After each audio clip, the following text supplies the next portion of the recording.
Olá pessoal, tudo bem com vocês? A aula de hoje é sobre adaptações dos vertebrados.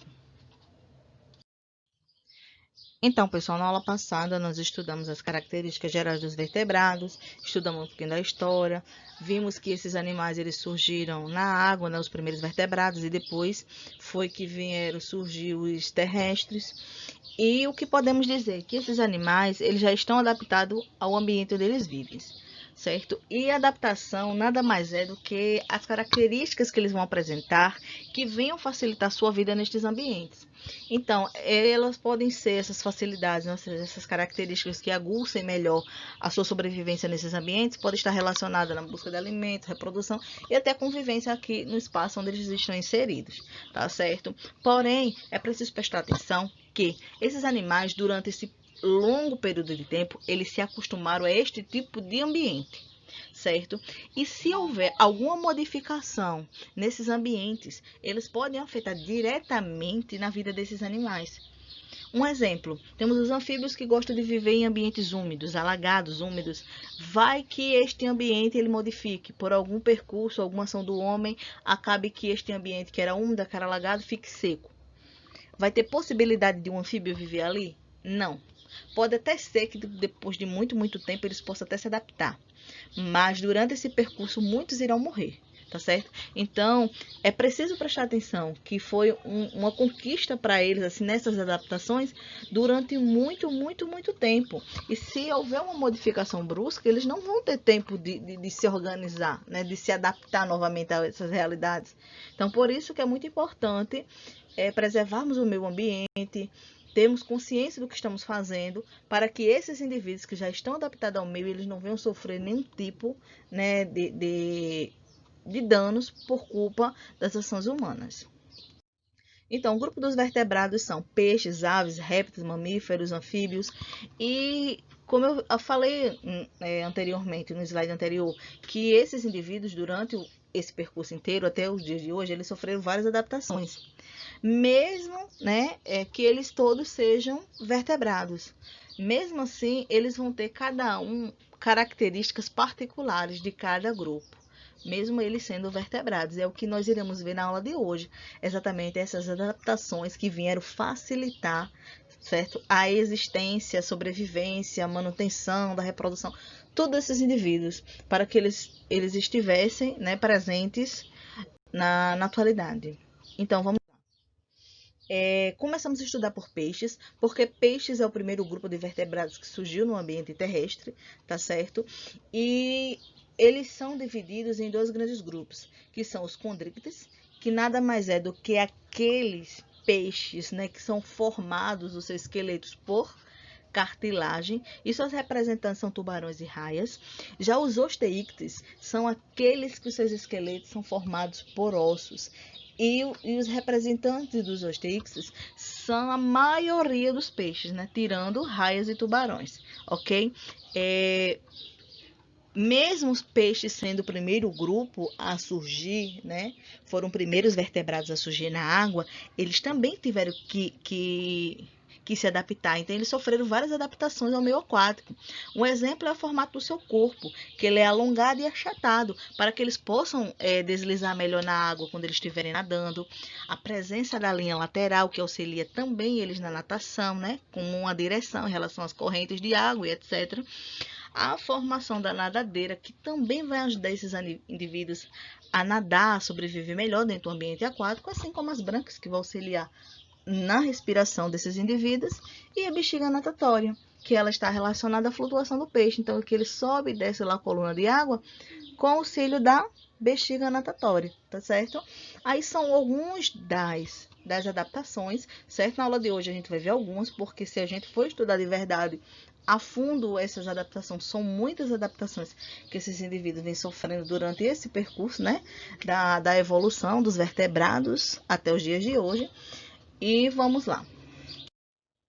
Aqui é uma imagem, né, mostrando a adaptação nos tubarões em relação às brânquias, às nadadeiras, o corpo achatado, que auxilia a eles a nadarem melhor, né, no ambiente terrestre.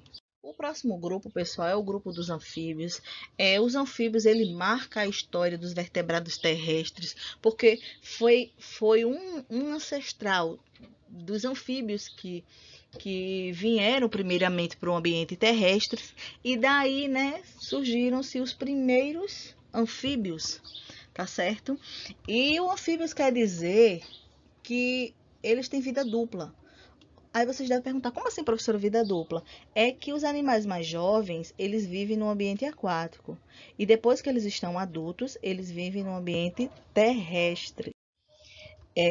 Por esses animais terem essa vida dupla, eles passam por várias adaptações durante sua vida. Por exemplo, na fase aquática, eles vão respirar por brânquias. Já quando eles estão adultos, depois que eles sofrem metamorfose, eles vão respirar por meios, né, da respiração cutânea e pulmonar. Aí, como assim, professora, cutânea? Sim, é que a pele desses indivíduos ela é tão fininha, tão bem vascularizada, que eles auxiliam também na respiração. Então, ele faz uma compensação, tá certo? E os anfíbios, eles são de locais úmidos, porque eles possuem essa pele fina e eles têm facilidade de perder água para o meio, tá certo? Então, por conta disso, eles gostam de ambientes úmidos para que eles possam também se proteger, porque eles não aguentam temperaturas muito altas e eles também não viveriam bem em locais secos, tá certo? Outra adaptação desses indivíduos são suas pernas compridas, que auxiliam na sua locomoção. E a herança, né, desses ancestrais é exatamente eles dependerem do meio aquático para realizar e desenvolver suas atividades, né, da fase de vida. Em que relação? Eles conseguem apenas se reproduzir lá no ambiente aquático, né? Eles necessitam do ambiente aquático, é como se fosse regra para eles poderem se desenvolver lá, né? Se reproduzir e desenvolvendo essa primeira fase primária dos anfíbios. Os principais representantes são sapos, rãs, pererecos, salamandras e as cecílias, certo? Ou cobra cega. E os anfíbios, eles são indicadores de poluição. Por quê? Porque eles não conseguem, certo, viver em um ambiente que a água esteja poluída, que esse ambiente tenha sofrido queimadas, que esteja a umidade muito alta, que seja muito quente. Então, todas as ações que os seres humanos podem causar pode acabar entrando, né, em declínio, dependendo da espécie que vive naquele local. Você lembra que eu falei lá que eles são adaptados, não é isso? E se caso houver uma modificação nesse ambiente, eles acabam sofrendo a consequência. Aqui mostrando, né, nesse esquema, uma imagem de um sapo em relação à sua pele fina, respiração pulmonar, em relação às suas patas. E a maioria deles vivem, como eu disse, em lugares úmidos, porque reduz, né, o risco de desidratação. Aqui é um pouquinho o processo dele, ó, em relação à reprodução, todo o desenvolvimento, a metamorfose, certo, dele, até a metamorfose completa e ele se transformar num adulto. Já o grupo dos répteis, eles têm uma diferença em relação aos anfíbios, porque os anfíbios foram o primeiro, né? Então, eles têm essa dualidade de viver ora na terra, ora na água. Porém, os répteis, eles são terrestres, tá? E eles apresentam também várias adaptações diferentes lá dos anfíbios. Por quê? Porque se lembra que a pele dos anfíbios ela é fina e não tem nenhuma proteção. Já aqui, a pele dos répteis elas vão ter proteção contra a perca de água. E elas podem ter coberturas diferentes, depende de cada tipo de espécie. Por exemplo, as escamas, elas são correspondentes, né, às serpentes e lagartos. Já as placas, elas são tipo de cobertura do corpo dos jacarés e crocodilos. E carapaças, em relação às tartarugas e os cágados. A pele desses indivíduos, elas são cobertas por queratina, que é um componente que vai ajudar também a controlar a perca de água. A respiração dos répteis, eles não vão ter respiração cutânea, como tinha lá nos anfíbios, né, que ele tinha aquela necessidade de ter pulmonar e ter cutânea, para que ele pudesse ter uma compensação geral da sua respiração. Já aqui, a respiração dos répteis, elas são super eficientes, certo? E eles vão possuir ovos com casca de calcário, já também para auxiliar a perca da água. E entre outras adaptações. Pessoal, Quando a gente está falando, desde que saiu ali os anfíbios, os primeiros anfíbios do ambiente aquático, eles tendem a se adaptar a não perder água. Por quê? Porque antes eles viviam no ambiente aquático. E desde que aquele ancestral lá de anfíbio saiu, os organismos desses vertebrados, eles foram se adaptando a não perder água no ambiente terrestre. Então isso é muito importante e vocês vão ver muito em relação a isso.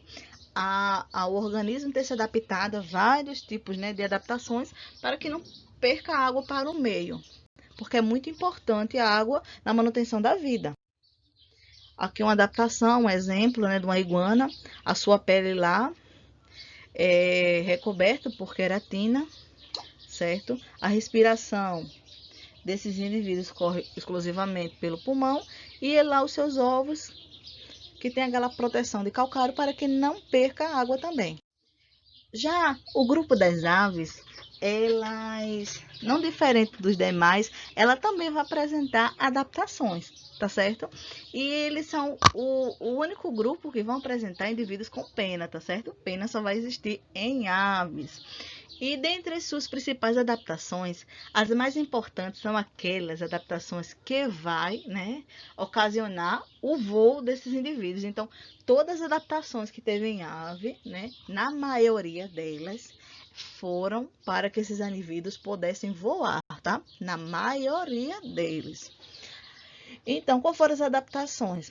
Presença de penas, ossos pneumáticos, ou seja, aqueles ossos de aves, eles são muito leves, são preenchidos por ar, tá? Então, ele tem várias cavidades que são preenchidas por ar, por isso que os ossos de aves, eles são muito leve. Também tiveram que desenvolver uma musculatura muito forte para o voo, sacos aéreos e ausência da bexiga. Por que, professora, a ausência da bexiga? Porque, pessoal, tudo no corpo da ave foi pensado, né, essas adaptações, para que ela ficasse leve. Quanto mais leve for o corpo dele, melhor seria para eles voar. Olha o exemplo lá do beija-flor, né? O beija-flor, ele é super pequenininho e ele consegue ficar, né, por algum tempo naquela mesma altura para poder se alimentar do néctar lá da flor. Diferente de outro pássaro que seja mais pesado. Entende? Então, quanto mais leve for, melhor ele vai poder voar. Então, as adaptações que teve no corpo das aves foi justamente para que ela pudesse voar, tá certo? E outra coisa também, as penas, elas não foram só apenas adaptadas para o voo, mas também para controlar a temperatura do corpo das aves, tá certo?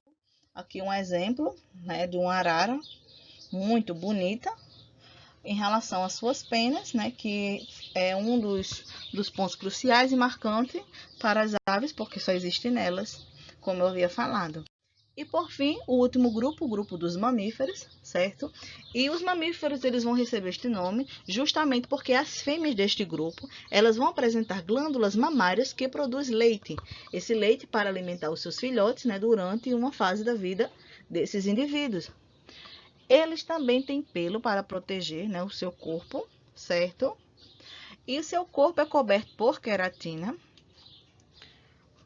Os mamíferos aquáticos, eles vão apresentar pouco pelo ou nenhum. Por quê? Porque essa redução ou desaparecimento do pelo nos mamíferos aquáticos está relacionado em ele poder nadar melhor, ele ter menos atrito, né, na água, tá certo? E outra característica também muito importante nos mamíferos é a presença de dentes diferenciados. Então, quem é carnívoro tem um tipo de dente, quem é herbívoro tem outro tipo de dente, entendeu? Então, assim, as dentição dos vertebrados, elas são específicas para cada grupo, dependendo da seu tipo de alimentação.